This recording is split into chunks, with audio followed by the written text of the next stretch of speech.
VOD reviews. You love them, you miss them. We're gonna get back to them finally. With this game, Big qualified for challenges one in a performance that nobody saw coming whatsoever with their new pickup. We're gonna see what all the fuss is about. So I picked the game 10 star versus Big because their bind attacking half was very impressive, and that was the thing that I was most excited about with Big. They're running the Gambit comp with Raze instead of Jets, and then on the other side, 10 stars running the Ascend comp. So something we've seen before, but let's watch how they actually play it. Okay, so pistol round, they throw the regular Gambit wall, and then they have a star here that'll become important later on. We have Viper holding short, Astro holding sand, and then we're gonna have 3 people dry swinging long to lull them in a false sense of security. There's no dart, nothing like that. Makes it so that they're not expecting the push, the swing, because there's no follow-up utility on it. And the duel happens. They take down one nade, and then XMS has to go off and TP. So at this point, they know that there's at least 3 people A, right? They know the one has TP'd, and then the other 2 who normally play A. That's the assumption.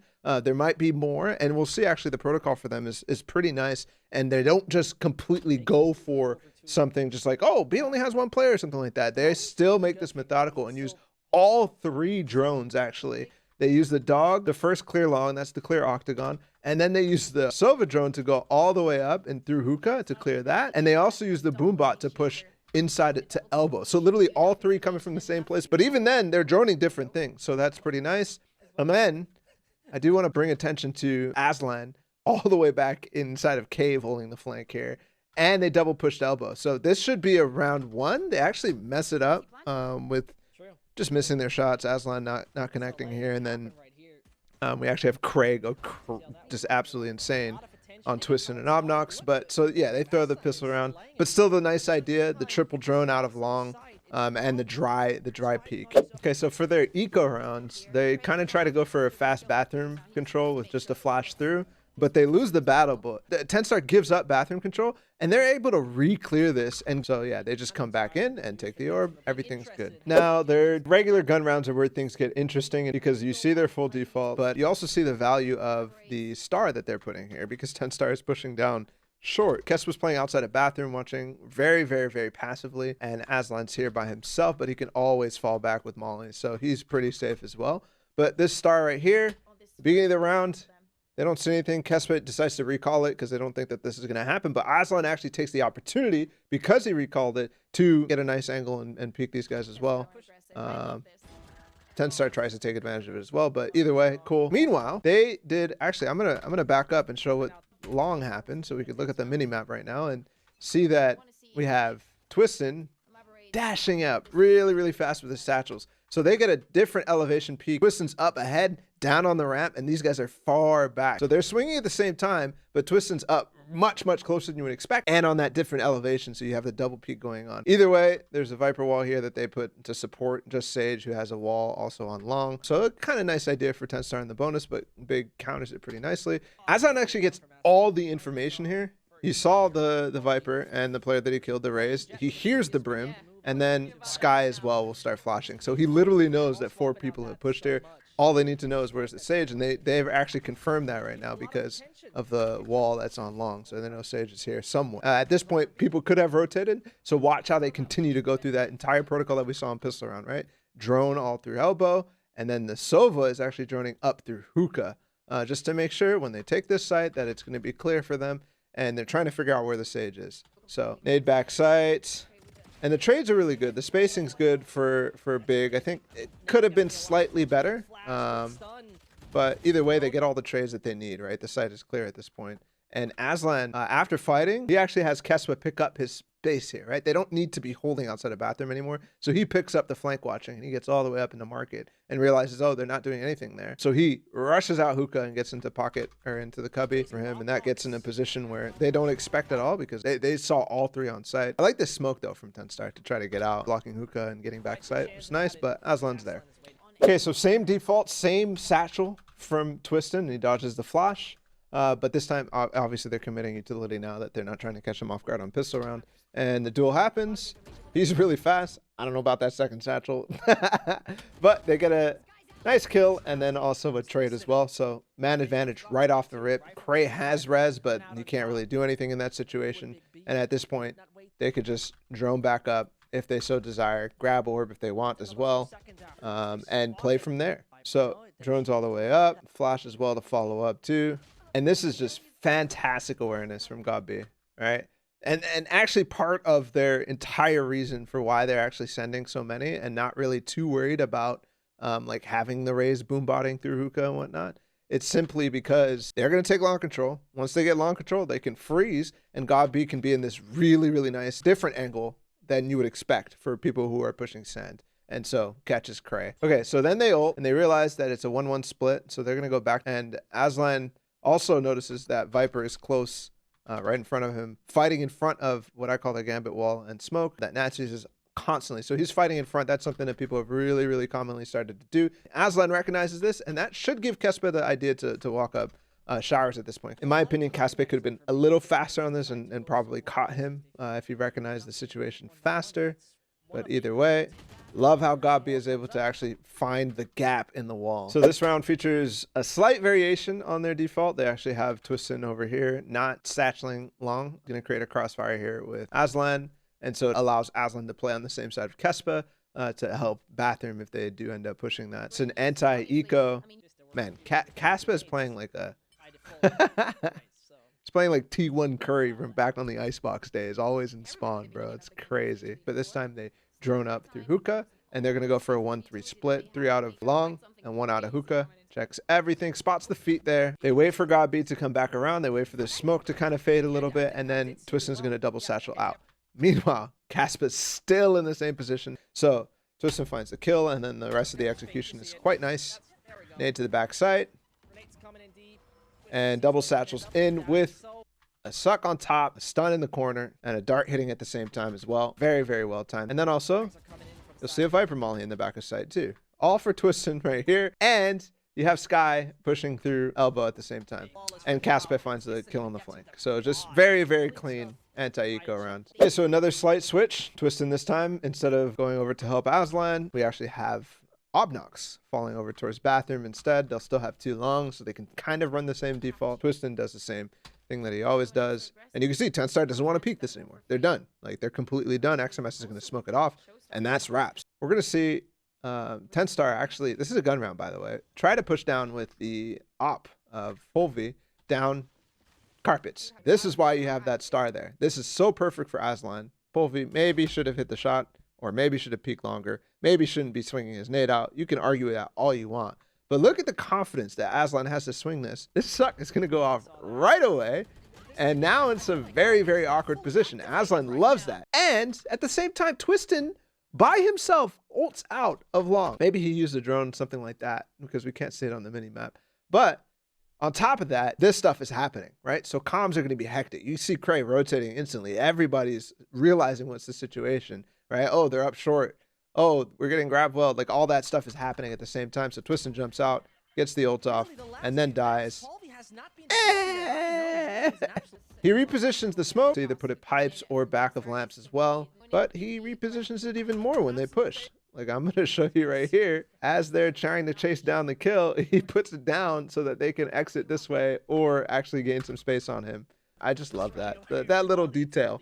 It's super, super nice. This round was my favorite round. Somewhat of a counter strat, but also pretty smart play overall that you can do if your opponent's Viper is going to ult in Bathroom. We're going to see Twistin go fast. Satchel double twice fast into Bathroom as well. Look how fast he is, right? The ult just went off and he's already challenging. He's already contesting this. They're droning from the backside of this at the same time. I think that, honestly, there could have been the suck going off at this time, but I think they're deciding right now that they want to, because of how much space Twistin has gained, they want to actually hit the site. So Kespe is preoccupied. But imagine, right?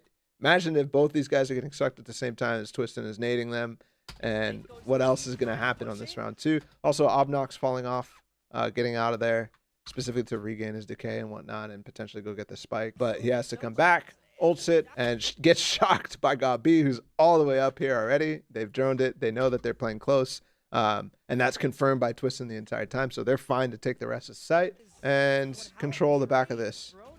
And he's getting completely pinched. Like, what do you do in this situation if you're Brody? It's very tough to play. Either way, he holds it, though. But a counter Viper ult comes out from Aslan, and I don't like that from Godby at all. That's a little bit intense. but the ult from Aslan controls a lot of backside, right? It's very, very difficult if you come out of pipes to make any play other than going through lamps, because you have to cross all the way through this Viper's Pit. And same thing from the other side. If you're coming out of heaven, the only play you really have is to go bench here, right? I love those types of Viper's Pits that actually gain map control for you, not just the ones that are securing the site and you have to play post-plant within it. They had double ults to try to counter this, and they still don't be able to do that. So that's a little bad on TenStar's part, but he also ults lamps instead of the pit itself. Aslan was already backing his way out of the pit anyways. This is nice though. Lamps is not ulted, and we have the double swing because they know there's nothing coming through that ult onto bathroom from Caspa and Aslan at the same time. And both those players are gone. The ult is done, and instantly he's going to reflank bathroom. What did I say earlier? There's no way for the pipes players to really push through that ult unless they want to try to pinch, and that's smart. But because he realizes, oh, the bathrooms player, they're trying to clear us. Oh, okay, they're probably going to go through lamps because they have to clear lamps as well to try to retake this site. So he reflanks it, and it's free. Even if there was people up heaven, this would be such a good play. They can't spot him flanking the flankers through lamps.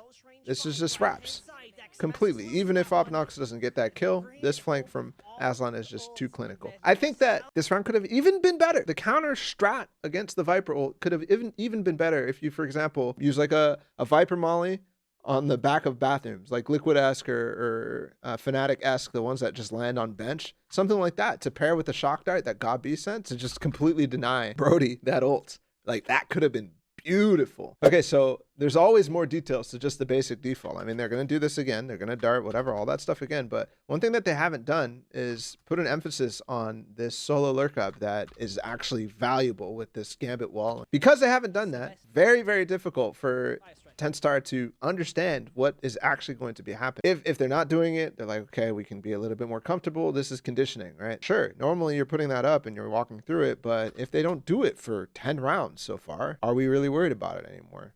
No, right? I mean, you should be, but that's just kind of the thing that happened. Meantime, Caspa plays a little bit more of a solo position here. Every single time they've fought him so far, he's conditioned them to be looking at this angle more than anything else. So he's in a different place.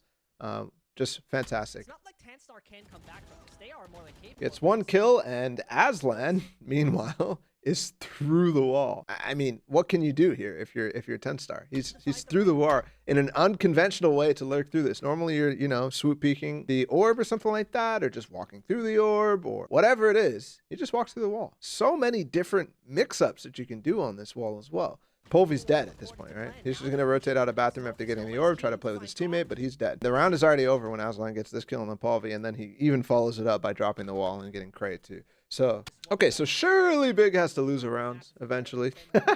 And they go for a very, very different default. The same crossfire on the anti-eco, but GodB is here baiting for Obnox. Very close showers in the same position that we actually had Aslan or Caspel last round. And then Caspa this round is holding from cave. They're giving up all this space, but the rest of the time, TenStar, like, they've not wanted to push long anymore because they've done this so many times, pushing up on them, right? So are they going to be pushing here? You've seen them poking and prodding the entire time. They will. They go for this long or bathroom play again, and this is actually a force round. So maybe you can think they changed their default up because they wanted to go anti-eco. And maybe this is a reason why GodB gets shit on so hard right here. Right there. Boom. GodB's dead to the one tap of Polvy, and Obnox is supposed to swing off of that. You can see how that setup works. It's nice. They lose it completely, and now a 3 versus 5. They still almost make it work. Big decides to just re-clear, and it works quite nice.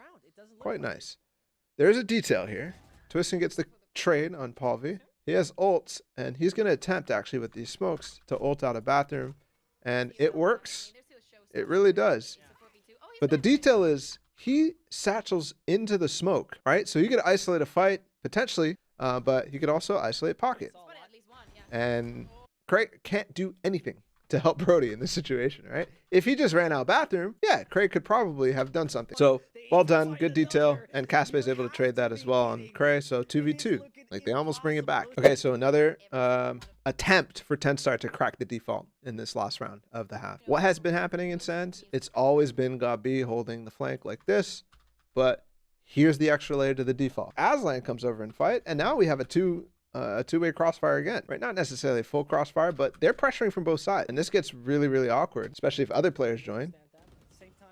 But if you commit this hard to sand, other things, there's gaps elsewhere. By the way, Caspa immediately rotates off so that he can potentially add to the three-way crossfire. Copy ults, try ults inside of sand, and does a good job of it. Not sure why Caspa is turning his back from a position that he knew, but either way. The other layer is that what I was saying earlier, if they commit this hard to sand, what's going on the rest of the site? He got one smoke off before he died, Caspa did, and they're now on site. And the problem here for 10-star is they're still getting pressured here. Cray is now stuck. They're pushing down short. They don't realize fast enough that there's nothing here. Twiston's already here. Twiston's already here, and he's already getting secret. And Obnox doesn't actually like full commit to this. He doesn't chase the kills. He's getting in another position to also win the round because they know how much pressure is going on over there. But if there was still one more player here, that could have really put a wrench in the works as well. So everything is still covered here from Big, even the flank from Cave. So that's the attack side. Just 2 rounds worth noting here on defense, just to give you a big taste and introduction to Big as a team. This is an anti-eco. Anti-eco setups always good to watch, no matter how easy the frags are going to be. Quick flash dart as well through the smoke. You have Obnox trying to get a potential spam through with the dart, and we have the gravity well here that if they start pushing it all, if they do anything, Godby's kind of spotting it. He could shock as well if he wants to, but they also have the gravity well and the flash. They're going to combo all the utility at the same time. See, Doma flashes through the smoke. That's the cue. Gravity well is going to go off. The flash is going to go off. And just beautiful. Just beautiful. Okay, and then the full gun round. Aslan and Twiston holding on to A. And Godby's making the rotate early after basically droning long, doing the same setup that we just saw. And they have hookah control as well. He's going to fall off at this point with the information that they have as well. Rotate over towards A. But I do want to point out the retake and the way that this happens, the way that they crush the smokes that 10-star actually uses, and the execute. I mean, it's coming with Seekers. There's nades, back truck. Like, this is a decent execute, but they just completely shut it down with a fast retake. And there's the smokes that they put down. Seekers come out, nade to clear close bathroom to delay that, and then Obnox being here so fast allows them to just flash through the smoke and completely crush with a dart as well front bathroom. So difficult to do anything, and Twiston's just nuts at the same time. I don't know why he's hating through the TP, but okay. I mean, what are you gonna do?